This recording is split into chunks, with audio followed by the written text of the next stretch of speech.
नमस्कार, मैं विश्वजीत कुमार। आप देख रहे हैं सीबी खबर। सीबी खबर के इस एपिसोड में आपको एक वास्तविक स्थिति दिखाने के लिए हम यहां आए हैं। वास्तविक स्थिति में यूं कहें तो मुद्दा कुछ ऐसा है जहां देश के नौनिहाल बच्चों को अच्छी शिक्षा देने की बात होती है, उनके अच्छे भविष्य की बातें की जाती हैं। उसी कड़ी में हम आपको लेकर के आए हैं वार्ड नंबर 2 शास्त्री नगर में। वार्ड नंबर 2 शास्त्री नगर में जहाँ हम उपस्थित हैं वहाँ देख सकते हैं कि पीछे ही एक स्कूल चल रहा है। इस स्कूल का नाम आदि हिंदू प्राथमिक पाठशाला है, जो कि किस भवन में चल रहा है, किस स्थिति में चल रहा है, इसकी वास्तविक स्थिति आपको दिखाएंगे। बहरहाल आपको बता दें कि जैसी जानकारी हमको प्राप्त हुई है, सूत्रों के अनुसार प्राप्त हुआ है कि यह स्कूल जो है अपने भवन में संचालित नहीं होता है। इसका कारण यह है, यह अभी विकास कार्यों में शामिल नहीं हो पाया है, उससे अलग थलग दिखता है। क्योंकि इसका वास्तविक कारण यह है कि लोग कहते हैं कि ये केशवपुर ग्राम सभा के अंतर्गत आता है, तो कुछ लोग कहते हैं कि यह नगर पंचायत के अधीन आ चुका है।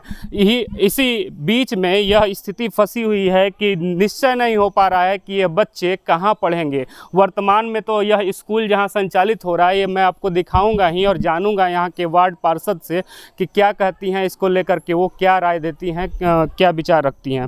सबसे पहले आपका बहुत बहुत स्वागत है सीबी खबर में। जी सर, आपको भी प्रणाम, सारे लोगों को प्रणाम, धन्यवाद यहाँ आने के लिए, जो मेरे विद्यालय को थोड़ा ऊपर तक सारे लोग को दिखाने और बताने के लिए। सबसे पहले तो मैं आपसे ये जानना चाहता हूँ कि ये जो विद्यालय संचालित हो रहा है, ये इसका खुद का भवन है या कुछ और है? जी नहीं, ये सामुदायिक वो है, सामुदायिक भवन। जी सर, सामुदायिक भवन में संचालित हो रहा है, जबकि विद्यालय सरकार के द्वारा संचालित है। इसके लिए खुद का भवन क्यों नहीं बन पाया, क्या कारण है इसका? सर कारण है कि ग्राम सभा के नाम पे चलता है और वार्ड नंबर 2 शास्त्री नगर में हम लोग के यहाँ है, तो इसलिए यहाँ कोई हाथ डालना नहीं चाहता। इसके लिए मैं भी कई बार प्रयास की, जब से मैं पार्षद बन के गई, कई बार प्रस्ताव डाली वहाँ कि हमारे वार्ड में हो जाए। चूँकि वार्ड में हो जाएगा तो विकास होगा। प्रधान जी लोग तो आते हैं, अपना कार्य करते हैं, चले जाते हैं सर। ग्राम सभा यदि इस पे दावा ठोकता है कि यह स्कूल जो है उनके अंडर में आता है, तो ग्राम सभा ने इस स्कूल के लिए भवन की बात क्यों नहीं रखी? इसको लेकर के आपको कोई जानकारी हो तो हमारे दर्शकों को बता सकते। सर अब मैं ये तो नहीं बता सकती कि वो लोग क्यों नहीं रखते हैं, मगर दावा करते हैं कि मेरा विद्यालय है, केशवपुर का है, केशवपुर के नाम से संचालित है। सन 71 से विद्यालय चल रहा है। चूँकि उस समय मेरे पिताजी इस विद्यालय को लाए थे मरुई गांव सभा से, तब से विद्यालय ऐसे ही चल रहा है। विद्यालय के नाम पे यहाँ कुछ नहीं है, एक ईंट तक आज तक नहीं रखी गई यहाँ पे।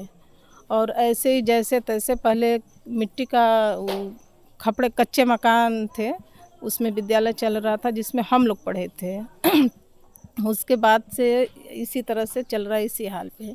आप जैसा कि देख सकते होंगे, मैं आपको दूर तलक दिखाऊं तो पीछे भी जो बच्चे पढ़ रहे हैं, ये खुद के भवन में नहीं पढ़ रहे हैं, ये स्कूल का भवन नहीं है बल्कि सामुदायिक भवन है। और बगल में मैं बात करूं तो यहाँ भी कुछ कक्षाएं संचालित हो रही हैं। यह आंगनबाड़ी केंद्र है।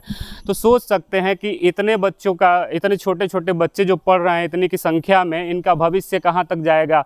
मान लीजिए कि इसी उहापोह में चलता रहे कि ये खींचतान मची रहे कि ये ग्राम सभा का है या नगर पंचायत का मामला है, तो कैसे यहाँ का उत्थान और कैसे विकास होगा। मैं सीधे तौर पे आपको लेकर के चलता हूँ और बारीकी से दिखाता हूँ यहाँ पढ़ रहे बच्चों की स्थिति। जैसा कि सामान्यतः आप जानते होंगे कि सरकारी स्कूल में जो सुविधाएं मिलती हैं, जैसे मिड डे मील की व्यवस्था होती है या बच्चों के ड्रेस के लिए भी पैसे आते हैं, लेकिन यथा स्थिति मैं आपको अगर दिखाऊँ यहाँ पे वास्तविक, तो यहाँ बच्चे बैठे हुए हैं और पढ़ाई कर रहे हैं। आप देख सकते हैं कि किसी भी बच्चों के पास ड्रेस उपलब्ध नहीं है। तो कहीं ना कहीं ये चूक लगती है कि कहीं ना कहीं यह विद्यालय जो है वह ग्राम सभा और नगर पंचायत के बीच में उलझ के रह गया है। शायद यही कारण है कि इसका विकास नहीं हो पा रहा है। इसकी भी वास्तविक स्थिति जानते हैं। यहाँ मैम पढ़ा रही हैं, मैम से हम जानना चाहेंगे कि क्या इसका कारण है। यहाँ बच्चों को ड्रेस भी नहीं पहनाया गया है और बच्चे पढ़ रहे हैं जैसे तैसे किसी दूसरे भवन में। मैम क्या नाम है आपका? मेरा शुभ नाम रेणु पांडे है। मैं मुगलसराय से ट्रांसफ़र होकर यहाँ 26 नंबर का हूँ। यहाँ के विषय में बहुत ज़्यादा मैं कुछ नहीं बता सकती हूँ, क्योंकि भी मैं नहीं यहाँ आई हूँ। क्या यहाँ की प्राचार्य आप ही हैं या कोई और? नहीं, इंचार्ज आज छुट्टी पे हैं, चले गए हैं। इंचार्ज मैं छुट्टी पे। सहायक हूँ। हाँ, तो थोड़ा सा मैं आपसे जानना चाहूँगा कि बच्चों को अमूमन सरकारी सुविधाओं के तौर पे ड्रेस तो मिलते ही हैं, क्योंकि ड्रेस यूनिफॉर्म मिलता है, बुक मिलती है, जूता मोजा मिलता है, क्योंकि हम लोगों का समाज कल्याण से फिर भी बेसिक से सुविधा मिलती है।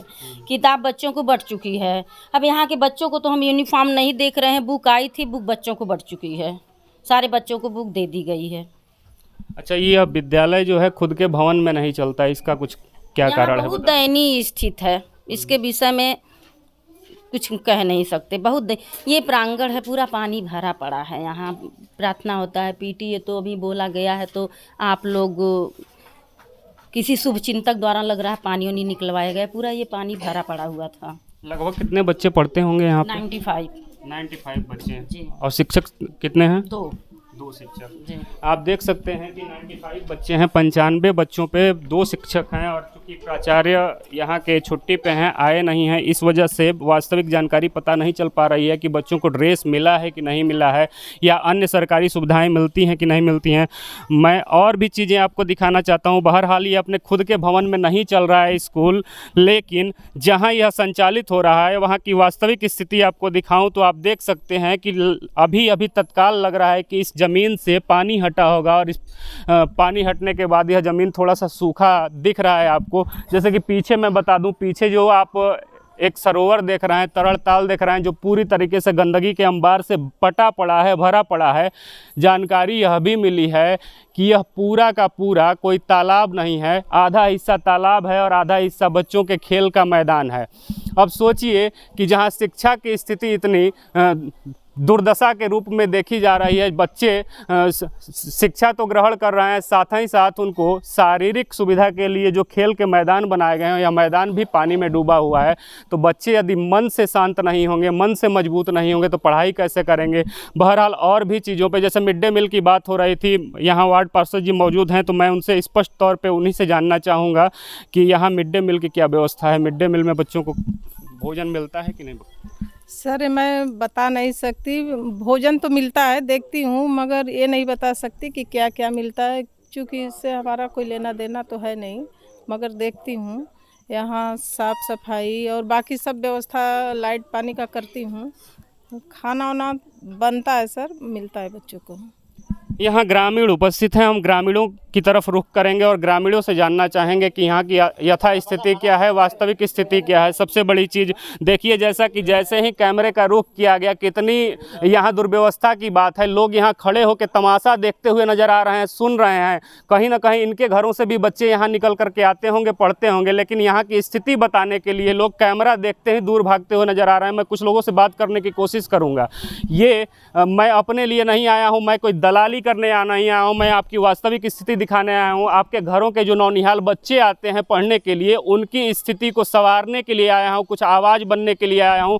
सीबी खबर लगातार इस प्रकार के मुद्दे को उठाती है। मैं फिर से एक बार जानने की कोशिश करूँगा कि क्या इनके घरों के बच्चे यहाँ पढ़ने आते हैं और क्या कारण है, कौन सी सुविधाएँ यहाँ मिलती हैं। क्या नाम है आपका? मधुकर भारती। आपके घर के भी बच्चे यहाँ आते हैं पढ़ने? जी, हमारी लड़की आती है, एक लड़की पास करके गई है। ये जो स्थिति हम दिखा रहे हैं कैमरे की नज़र से, यहाँ पठन पाठन की बात की जाए या सरकारी सुविधाओं की बात की जाए, उसकी क्या स्थिति है? ड्रेस वगैरह मिलता है, मिड डे मील का खाना वगैरह मिलता है कि नहीं है? पहले का एक बार मिला था, बहुत पहले ना, ये हाँ, वो जो वो वाला ड्रेस था, खाकी था, और वो इस समय तो नहीं मिला है ड्रेस। बैग भी उस साल मिला था उस समय, लेकिन इस समय बैग भी नहीं मिला। कॉपी किताब वगैरह मिलती रहती है? अभी तो 2-3 दिन हुआ कॉपी किताब मिला है। किताब मिला है, कॉपी नहीं मिलती है, किताब मिलता है। किताब मिलता है। चलिए, और भी लोग यहाँ उपस्थित हैं, उनसे भी हम जानना चाहेंगे। कुछ बुजुर्ग भी यहाँ उपस्थित हैं। मैं आपसे जानना चाहूँगा कि ये जो विद्यालय संचालित हो रहा है उसकी स्थिति क्या है? साहब बहुत गड़बड़ चलता है यहाँ पर। गड़बड़ चलता है? क्या गड़बड़ी होती है यहाँ खुल के बताएं। ऐसे जैसे भोजन मिलता है, हाँ ना, अथवा ड्रेस मिलता है। ड्रेस तो बहुत पहले मिला था, लेकिन इस समय नहीं मिला है। अच्छा, ये बताइए कि ग्राम सभा और नगर पंचायत के बीच में ये फंस के रह गया है स्कूल, शायद यही कारण है कि इसका विकास नहीं हो पा रहा है। तो क्या लगता है आपको कि आगे आने वाले समय में जो नेता आते हैं उनसे आप लोग डिमांड वगैरह नहीं करते हैं सर? करते हैं, हम लोग करते हैं, लेकिन कोई नहीं सुनता है। आप देख रहे होंगे यहाँ और भी लोग उपस्थित हैं, उनसे भी हम जानना चाहेंगे। यह स्थिति इस विद्यालय की कब से बनी हुई है इस प्रकार की स्थिति? अरे स्थिति तो हम लोग सन 71 से देख रहे हैं। हम लोग इसमें पढ़े हैं, इस स्कूल में। हम लोग छोटे छोटे थे तब पढ़े थे, झोपड़पट्टी था उस वक्त। अच्छा, 71 से लेके अब तक कितना बदलाव हुआ है इस कुछ विद्यालय? बदलाव नहीं हुआ है। ये पंचायत भवन नहीं होता तो बच्चे कहाँ जाते? ये पंचायत भवन नहीं होता तो बच्चे जाते कहाँ पढ़ने जाते? यहाँ पानी लगा है, ये तो गिरस्त अपने खेत भरने के लिए कुछ पानी खाली कर दिया। हाँ, यहाँ के वार्ड पार्षद जी की तो और जाऊँगा और पूछूंगा उनसे, क्या यहाँ के लिए, इस विद्यालय के लिए ज़मीन वगैरह अलॉट नहीं हुई है अभी तक? जी नहीं सर, यही है जो है यही है। जो है यही है। जैसा कि यथा स्थिति आप देख रहे होंगे कि जो है यही स्थिति है। अगर वास्तव में यही विद्यालय को संचालित कराना है, आप दूर तलक, मैं चाहूँगा छायाकार महोदय से कि दूर तलक दिखाएं। ये विद्यालय का पूरा हिस्सा है जो अपने भवन में नहीं चल रहा है, किसी और भवन में, बगल में आंगनबाड़ी केंद्र और इधर सामुदायिक भवन है, इन्हीं दोनों में चल रहा है यह विद्यालय। और ज़मीन अलॉट है कि नहीं इस विद्यालय के नाम पे, ये भी बहरहाल अभी संशय का विषय है। जैसा कि मैंने अंदर की ओर रुख किया और मैडम से बात करना चाहा तो मैडम अभी नई हैं, इस वजह से कुछ बता नहीं पाई। उनका कहना है कि जो यहाँ के प्राचार्य हैं वो अभी छुट्टी पे हैं, तो वास्तविक जानकारी नहीं मिल पाई। बहरहाल आप देख सकते हैं कि किस प्रकार बच्चे यहाँ बरामदे में पढ़ने को मजबूर हैं। अगर वास्तव में इसका विकास कराना है तो उच्चाधिकारियों को यह स्पष्ट करना होगा, यह बताना होगा कि यह क्षेत्र जो है यह ग्राम सभा के अंतर्गत आता है या नगर पंचायत के अंतर्गत आता है। शायद इसी उपापों को लेकर के इस विद्यालय की दुर्दशा लगातार देखी जा रही है। ऐसे ही खबरों को सीबी खबर लगातार उठाती रहेगी। बहरहाल देखने वाली बात होगी कि इस खबर के बाद कितना असर होता है और इसका निदान कितने हद तक निकलता है। तब तक के लिए देखते रहें सीबी खबर। कैमरे के पीछे हमारे सहयोगी दीपक के साथ मैं विश्वजीत कुमार। जय हिंद, जय भारत।